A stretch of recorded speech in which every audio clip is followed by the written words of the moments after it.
ایسا نہ ہو آدھی بات بتائی آدھی رکھ لی. وہ جیسے ایک لطیفہ مشہور ہے کہ کسی عورت نے آواز دھم سی سنی, اس نے دور سے پوچھا کہ کیا ہوا؟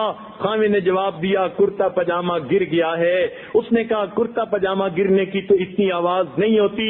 کہنے لگا ہاں میں بھی کرتے پاجامے کے اندر تھا.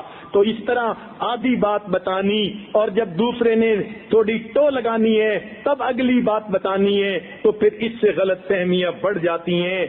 عام طور پر کنفیوژن کہاں سے شروع ہوتے ہیں کہ جب میاں بیوی آپس میں کچھ باتیں چھپانا چاہتے ہیں. جیسے عام مشہور ہے کہ خاوند اپنی تنخواہ ٹھیک نہیں بتاتا اور بیوی اپنی عمر ٹھیک نہیں بتاتی.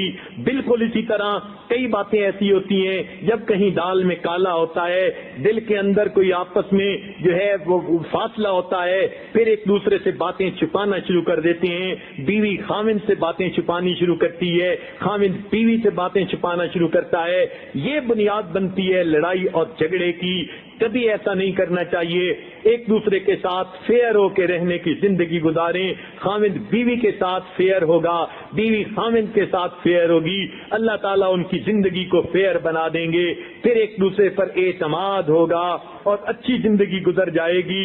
بات بتانے سے گریز کرنے سے غلط فہمی بڑھ جاتی ہے, اور بات کو چھپا کر آدمی کب تک چھپاتا ہے؟ دوسرا ٹو میں لگا رہے تو بات کا پتہ تو چل ہی جاتا ہے. لہذا ایک دوسرے کے ساتھ دل کو صاف رکھنا چاہیے اور دلوں کو کھول دینا چاہیے.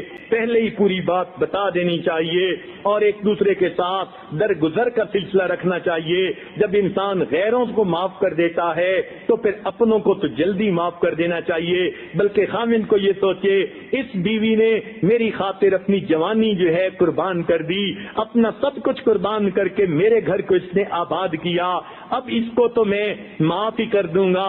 تو اس کی تو ہر غلطی کو اللہ کے لیے معاف کر دینا چاہیے. جب آپ اللہ کے لیے بیوی کو معاف کر دیں گے تو پھر دیکھنا اس کی برکت ہوگی. ہم نے تو سنا کہ ڈائن بھی ایک گھر کو معاف کر دیا کرتی ہے, لیکن آج کے خاوند اور کسی کو تو ہے کیا معاف کریں گے؟